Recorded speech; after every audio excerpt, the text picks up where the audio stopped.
Everyone, welcome back to our accounting series. और आज हम सिर्फ बात करेंगे कल के होमवर्क के बारे में, जिसमें मैंने 5 क्वेश्चन आपको दिए थे रिटर्न इनवर्ड और रिटर्न आउटवर्ड के। तो चलिए पहला क्वेश्चन हम देखते हैं क्या था।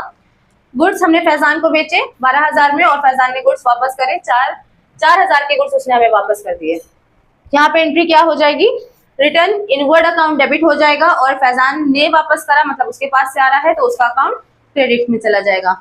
दूसरा क्वेश्चन है purchase goods from Anam. Purchase किया हमने गुड्स अनम से 7,400 के, जिसमें से हमें 400 के गुड्स अच्छे नहीं लगे, ये समझ में नहीं आया तो हमने उसको वापस कर दिया। यहाँ पर एंट्री हमारी क्या हो जाएगी, अनम के पास वापस चले गए तो अनम का अकाउंट डेबिट हो जाएगा और रिटर्न आउटवर्ड अकाउंट क्रेडिट हो जाएगा।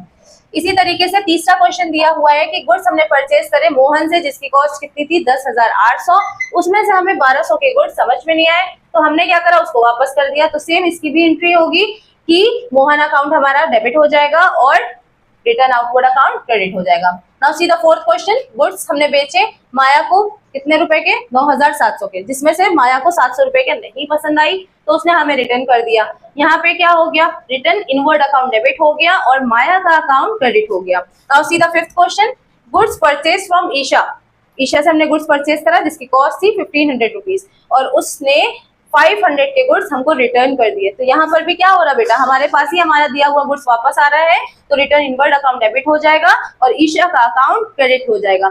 अगर इन सभी क्वेश्चंस के आपने आंसर इसी तरीके से करे हैं तो वेरी गुड।